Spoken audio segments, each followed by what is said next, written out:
kabaguhan. Hinautong nga kining una to bang kining pagpa-blessing alang na sa atong kalag dili sa atong balay kay wa may kalag ng atong balay. Mao to tutubag. Okay, daghang salamat. Dugang pangutana, maingon din ni Brad, nag-offer ko og holy oil sa akong pag-umangkon. Dayon, nagsulti siya nga dili ba na lana sa quick or wakwak. May katawa ko dayon, pero nalain ko, Brad, misulti ko nga na-contaminate ko dayon, siya mismo na-contaminate or nag-react. Nag-pray ko St. Michael dayon niya na blackout ko, dayon sige ko na og ingon nga naay mga habak, dayon naulian ko, kay sige man ko dihog og holy oil sa akong tiyan og buna. Akong pangutana, Brad, na-possess ba ko ato? So, duha ka punto ang atong kuanon ato. Kanang mo share ganita sa mga sacramental sa laing tao, wa nay problema kung ato nang ipaambit. Basta pod i-share po natong apel ang katekises. Kay ug igo ra pod nato naihatag nga wa nato gipasabot, wa nato gi-explain ang katuyuan sa simbahan ana, mao nang ingnon kag dili ba nilana o kwakwak. Kay basta gihatag ra to nga wa gikatikais una. So, mao na nga, og mo paambit man ganit sa uban sa mga sacramentals, ato pong ipaambit ang pagtulunan sa simbahan, kuyog na sila. Karon ang pangutana, na-possess ba ka sa dihang ning reaka, kung pananglit na kay grabe gyud nga reaction, violent reaction, panahon sa katunay, giampuan ka, kung wala ka kahinumdom sa nahitabo, wa ka kahibawog na unsa ka, pag mata nimo nabasa na kag holy water kay giligo kanila, so unconscious ka sa nahitabo, posible gyud nga na-possess ka. Pero kung conscious ka sa hitabo pero wa lang nimo makontrol, dakong posibilidad nga oppression pa ang oppression ang klase sa demonic attack nga imong na-encounter. Pero para pagsiguro, mao nang isulti na sa deliverance minister nga makahandle nimo unya, para mahibaw-an nato kung kadto nga mao nga pag-react tungod ba to kay naay demonyo diha nimo o tungod rato sa imong kasungot nga giingnan kag lana na sa wakwak. So mao na ato nang klarohon unsang pales sa during sa deliverance. Mao to itubag. Okay, dugang pangutana, Brad, maingon dinhi. Unsay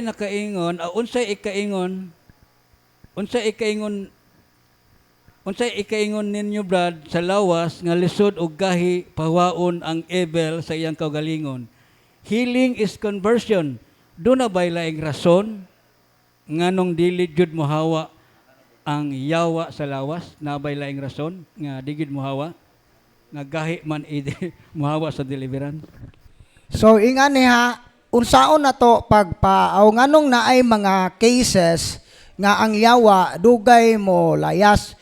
Hinumduman nato nga ang deliverance prayer dili jud na maoy makapalayas sa yawa. Dili ang atong pagampo maoy makapalayas sa yawa. Ang gahom sa Ginoo. So ang timeline sa Ginoo maoy mag-agad. Agdo nato ang Ginoo. Kanang atong mga pagampo paghangyo lang na sa Ginoo. Muna karon ngano man nga duna may mga klase sa demonic attack nga madelay, dugay maulian. Posible na siya, ingani man God, ang conversion God sa tao, kabaguhan, dili man God na siya instant. Posible man God nga muingon ta nga, nabuhat naman ako tanan, pero naa pa daghang mga blind spot, nga wa na to makita, mga hiwi na to nga batasan, mga hiwi nga kinaiya, nga naa diha ning kapyot ang yawa, mao nang wa pa ta mauli.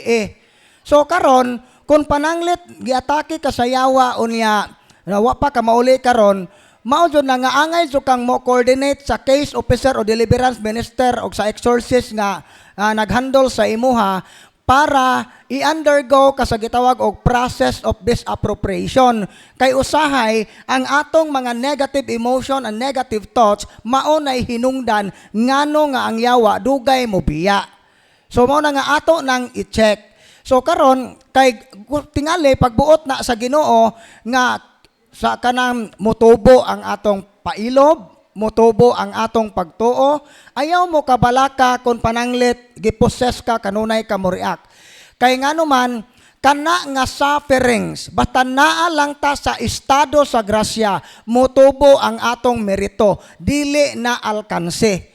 Mao na karon usa sa mga kanang deception sa yawa ana, kana bitawng magdali ta or every time nga mo-react ta, mawad-an tag paglaom, anus pa man ko maulian, mosamot kakusgan ang yawa ana.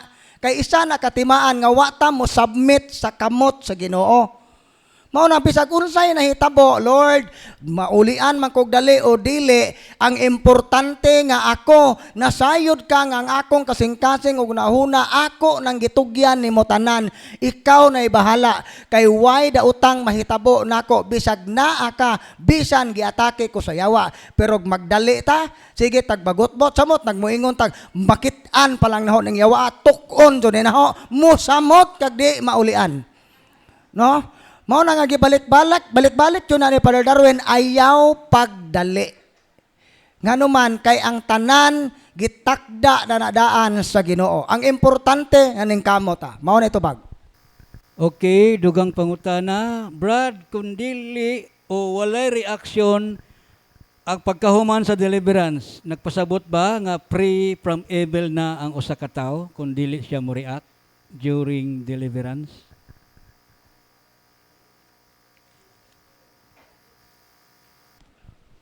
Atong hinumduman nga duha ka klase ang atake sa yawa.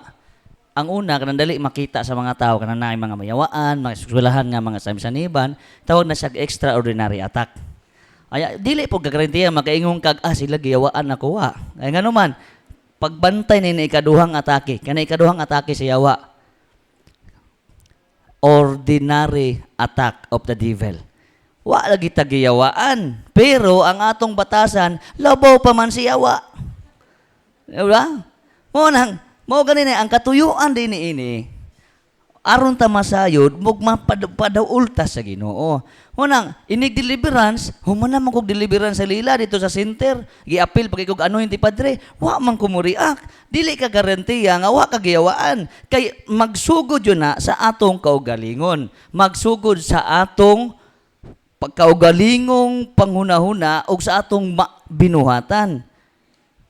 Kay ang sukdanan ra ba, panahon sa hukom, ang atong Ginoo, ang ihang sukdanan, ang atong maayong binuhatan, 2 Corinto 5:10. Kinahanglan mo ato bang kitang kang Kristo Jesus, sumala sa atong nabuhat, maayo o daotan, dinis kalibutan. Sa ato pa, bisan pa og wa ka mayawa extraordinary attack, kining mga ordinaryo mga atake sa yawa, atong pamalandungan nga maoy makalig-on nato sa atong espiritual, sa atong pundasyon, isip paghigugma ug atong paghigugma nga kanang pagdangop nato diha sa simbahan nga gitukod sa atong Ginoo diri sa ayahang simbahang Katoliko.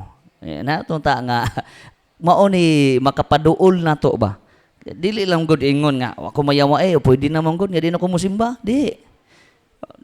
Ay ko ignag mingog awa man ko gayawaan pwede ra mo di na ko moampo di mo na gani na protection nato na mga ordinaryo nga atake hinaot unta nga mao ni makapapaduol pa nato samot sa atong Ginoo mo tubag. Okay, dugang pangutana, Brad, kung mohawa na ang evil sa akong lawas pagkahuman sa deliverance, wala na by chance nga mobalik siya sa akong lawas or mobalhin sa laing lawas? Okay, ang tubag, pwede bang mobalik ang yawa bisan pa og human siya gipalayas? Ang tubag, pwede kaayo kung ato pong ablihan pagbalik kadtong mga pultahan nga iyang giagian kaniadto. So mo no nga dili kita angay mo ingon nga kanang pre di sa ko magtagay-tagay ron pre, di sa ta magtagay ron pre kay giprocess pamanggog ko, nayawaan pamangko, pero og maulian nako pre, magbuntagay na ta pre. No mga di sa ko mudog ni moron ha kay kabit man awa pay kasal, di sa ta magdog ron kay nayawaan pamangko, sagdi lang tubson ra na tanan og mawa na ning yawa, di ka maulian ana. Unsa may giingon diha sa Mateo 12 43 hantod sa 45. Kung ang usa ka daotang espiritu mugula gikan sa usa ka tawo, magsuroy-suroy siya sa mga dapit nga mamala ug mangitag iyang kapahulayan. Kung wala siya hikitan, muingon siya siyang kaugalingon, mubalik lang ko sa akong gipuy-an kaniadto. Busa mobalik siya ug makaplagan niya kini nga wala puy limpyo og tanang kasangkapan maayong pagkahimutang.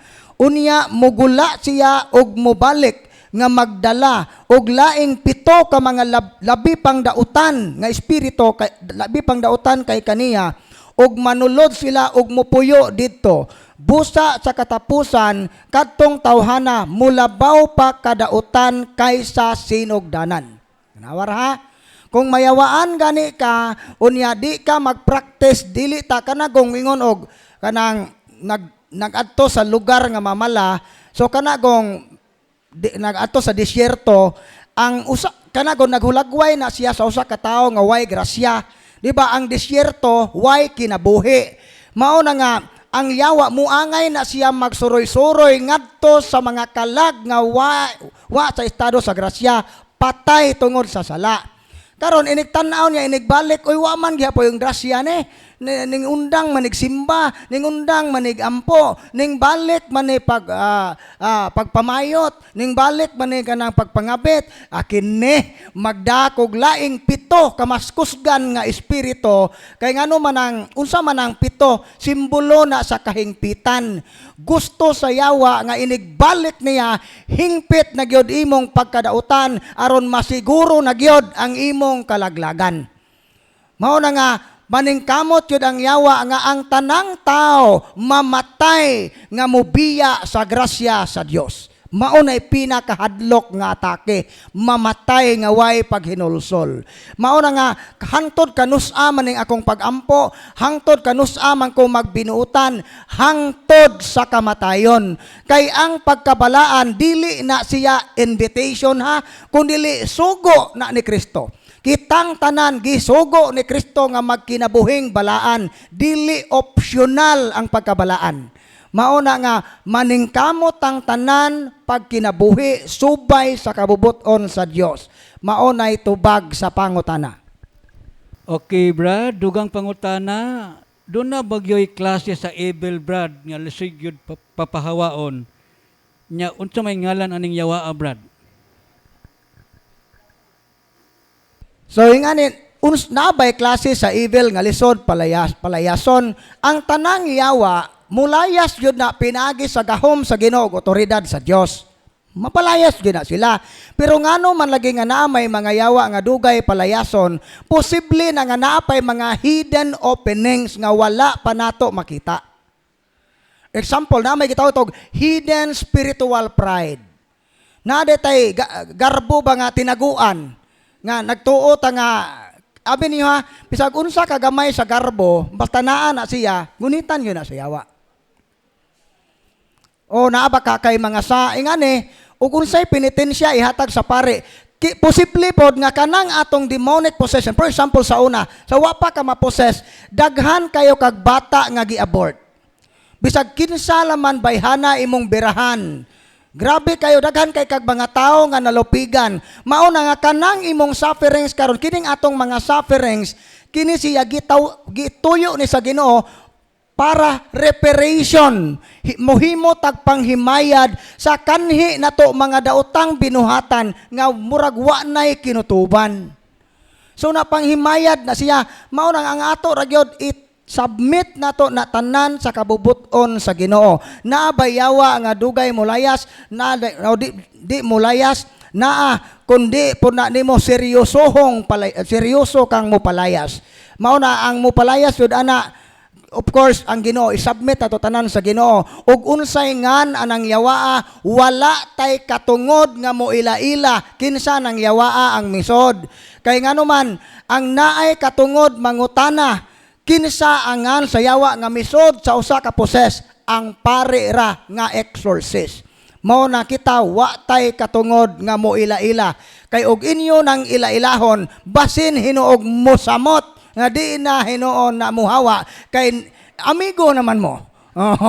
Mao na magbantay ta ng ila-ilahon nato ng yawa kay gidili na sa simbahan nga kitang mga laygo atong ila-ilahon kung kinsa nang yawa aming sod sa atong silingan, sa atong anak o sa atong kaugalingon. Mao nito ba?